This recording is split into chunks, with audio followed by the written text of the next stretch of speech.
So right now, myself Abhishek Ghosh standing with Sudipto Mondol. He is behind the camera, and we are doing field work in the Jharkhand and Chhattisgarh border. This is Jharkhand and Chhattisgarh border actually. And during mapping of 350 square kilometer within 120 days span of time, we find sometimes hard to cover all the areas and taking notes regarding this, so we thought to use technology in a better manner to record some videos and to have those things with us and for future too. So this is the present location where we are standing, just 2 millimeters south of this location. Here the rock types are mainly granite, variants of granite, and variants of granite by geochemical analysis we found that these granites are falling in QAP diagram, and proved by model analysis and also by geochemical analysis, the whole rock analysis, that these are granodiorite actually. This spotted appearance like a white jaguar. So this spotted appearance is something that through which we can identify this granodiorite in field. But the main confusion is here regarding these kinds of phenomenon, where we can see that the biotite clusters are oriented in this direction, which here north is along the pen. This is towards north actually. So here the biotite clusters show crude foliation, which is roughly east-west. But if we move towards this area, here we can see the biotite alignments are more or less like 30 degree or 40 degree to 20 degree trending in plan view, and here it is almost east to west or 100 degree to 280 degree trending.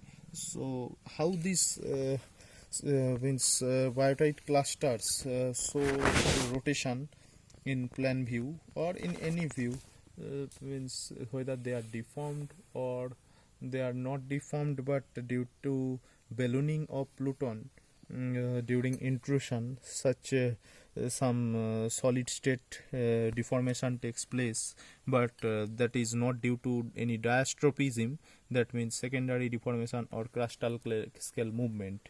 That is our question, and nobody could answer these things properly.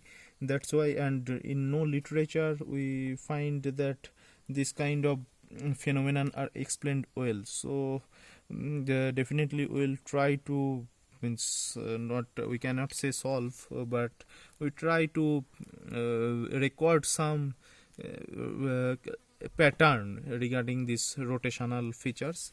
But another thing, here we can see that a grain size variation. The grain size is here, you can tell that this is coarser and here it is very finer, and you can see that biotite clusters are terminated along the contacts. These biotite clusters are terminated. This is the boundary. If we draw a boundary like this, here it is weathered. So this is the boundary, a diffused to moderately sharp boundary, and these biotite clusters are terminated. So we can tell that this is a later melt. This portion is a later melt. Or another option is that these biotites form cluster. This one is later. When we can see that two kinds of granites, one granodiorite and another granite, there are two options, that this is older, this is younger, and this is older, the granodiorite is older compared to these small patches.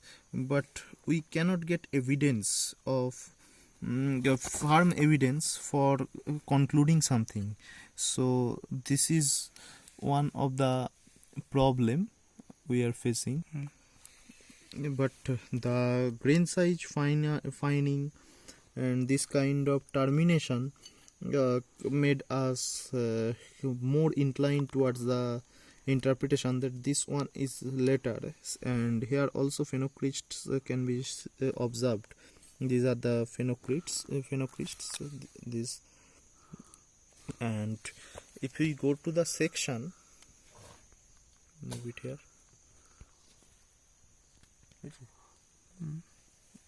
If we go to the section, we can see here is a fracture plane, a pre-existing fracture plane actually, through which one leucocratic male has been emplaced, and we can see that these curvatures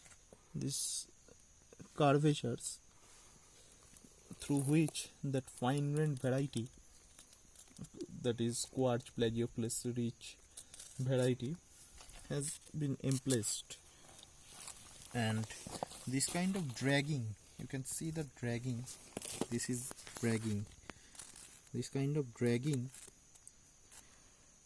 says that this plane, this fracture is later compared to emplacement of this fine-grained variety of granite. So this kind of channel and island, it is flowing like a channel here, through here, and these granodiorites are left as island.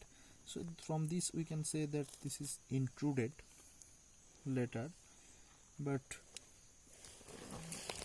to bind it within the knowledge or scientific knowledge of mathematics and physics, we have to calculate the viscosity of these two variants of granites, or we have to take the data from the earlier publications, and then how come this kind of curvature forms, what forces can give rise to the formation of this kind of structure within this in a viscous semi-solid, at what depth we have to, at what extrusion rate we want to calculate in future. So that is our plan here. So that is all. Thank you.